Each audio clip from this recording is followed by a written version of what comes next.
Hey everyone, welcome back to English Leap Podcast. I'm Jenny, and if I had $1 for every learner who's told me this, I'd be rich. They always say the same thing. Native speakers talk too fast. I can't understand them. And I'm Brian. Yeah, and I get it. You listen to a native speaker, and it's like they're speaking at 3 times normal speed. Like, slow down. But here's what's interesting. When native speakers talk to each other, we don't think we're talking fast. Right, so there's this weird disconnect. Learners think we're fast, but we think we're talking normally. And today we're going to figure out why. Is it actually that we're talking fast, or is something else going on? Something else is definitely going on, and once you understand what it is, you're going to be able to understand native speakers way better. Because the problem isn't speed, it's something completely different. Okay, let's figure this out. What's actually happening? So the first thing to understand is that native speakers aren't actually talking that fast.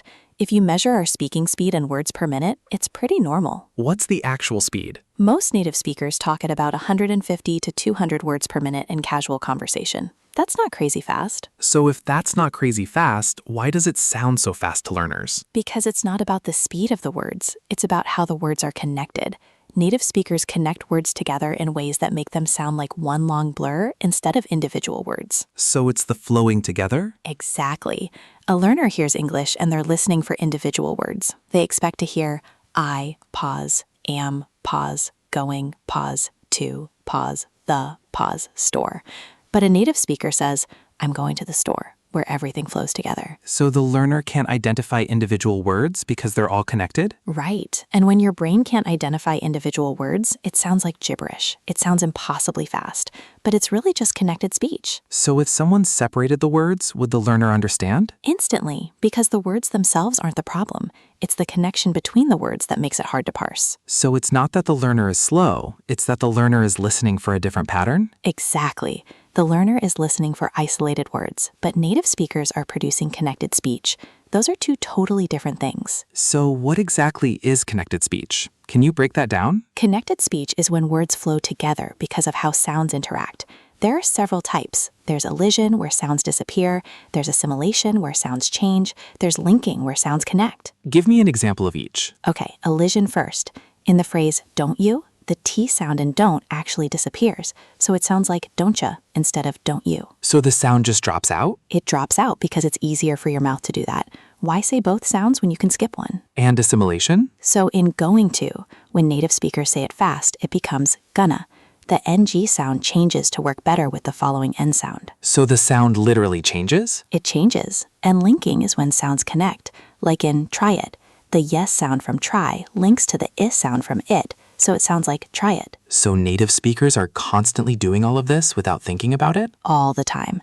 And we do it because it's efficient. It's the natural way humans speak when they're not being artificial. So learners who've never heard about connected speech, they're not prepared for it? Not at all. They've been taught to listen for careful, separated English. But real English has all this connected speech, so it sounds completely alien to them. And here's what makes it harder. Learners' brains are set up to listen for a specific pattern, isolated words. And even when they hear connected speech, their brains don't naturally adapt. Why doesn't the brain just adapt? Because the brain is pattern matching.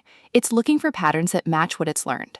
A learner's brain has been trained to hear, I am going to the store, as separate, clear words. So when it hears, I'm gonna the store, it doesn't recognize the pattern. So the brain is literally confused by the connected speech? It's confused. It can't match it to the pattern it knows. So it feels like the person is speaking too fast. But really, it's just a different pattern. So how does the brain learn the new pattern? Exposure. Repeated exposure to connected speech. Eventually, the brain figures out the pattern. It starts recognizing gonna as going to. It starts hearing try it as try it. The pattern becomes familiar. How much exposure? Depends. If someone is listening to native speakers multiple hours a day, maybe weeks or months. If they're listening casually, could take longer. So the learner's brain has to actively learn to recognize connected speech? Yeah, and there's another thing. Your brain is also using context and prediction to fill in gaps. Native speakers use this all the time. Curious. What do you mean? So if someone is telling you about their grocery shopping and they say, I went to the store and, your brain is already predicting they're about to say something about what they bought or did there. So even if there's a word you don't catch, you can still understand because your brain predicted it. So context helps understanding? Massively. Native speakers rely on context and prediction constantly. We don't catch every word, we get the gist, and our brain fills in the gaps. But learners are trying to catch every word? Right. They're not using prediction and context. They're trying to be precise. So when words are connected and they miss one, they feel lost. So native speakers and learners are using completely different listening strategies? Completely different. And that's a big part of why fast English is so confusing for learners. Give me a real example, like actual phrases native speakers use. Okay, so what are you doing? A learner expects to hear it as separate words, but native speakers say it like, what you doing? It's one connected unit. So the learner is waiting for the individual words? And missing them because they're connected. Or I'm going to go. Native speakers say, am I gonna go or am I gonna go? Multiple reductions and connections. Another one? Another one, you gotta go becomes ya gotta go. I don't know becomes I don't know. Every single one of these has connections and reductions. So if a learner has been taught textbook versions of these phrases, they won't recognize the connected versions. Not at all. They'll hear it and think, that doesn't sound like English I learned. That sounds like gibberish. So when they finally realize it's the same phrase, how do they feel? Usually relief, and then frustration that they weren't taught this. Because once they know it's did ya eat, not did you eat, suddenly they can understand it. I want to tell you about a student named Yuki from Japan who experienced this. Tell me. So learners who've never heard about connected speech, they're not prepared for it. So she thought the problem was speed? She did, and she was considering giving up. She thought she just didn't have the ability to understand fast English, like maybe she wasn't wired for it. That's sad. So I taught her about connected speech. I showed her specific phrases and how they sound different when connected. I had her listen to native speakers and try to identify the connections. And? Her comprehension went way up, not because she got faster at processing, but because her brain started recognizing the connected speech patterns. And once she recognized the patterns, it didn't sound fast anymore. It sounded normal. So the fast English wasn't actually the problem. It was the unfamiliar pattern? Exactly. Once she understood the pattern, fast English became normal English. Okay, so someone listening realizes that connected speech is the issue. How do they start adapting? Step 1. Learn about connected speech. Understand what it is. Learn the common patterns. Step 2. Listen to native speakers intentionally. Podcasts, videos, movies, stuff you're interested in. Not language lessons, real content. Step 3. When you hear something you don't understand, try to figure out what it actually is. Is it connected speech? Is it a contraction? Step 4. Repeat phrases after native speakers. Try to imitate the connected speech. Your mouth needs practice producing these connections. Step 5. Be patient. Your brain is learning a new listening pattern. That takes time and exposure. And step 6.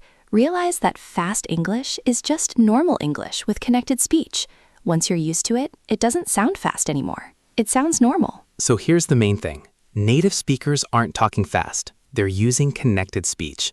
And if you haven't been trained to hear connected speech, it sounds incomprehensibly fast. But this is learnable. Your brain can adapt. It just needs exposure and practice. You're not slow. You're not bad at listening. You just haven't learned to recognize connected speech patterns yet. And that's fixable. This week, I want you to listen to at least one native speaker podcast or video.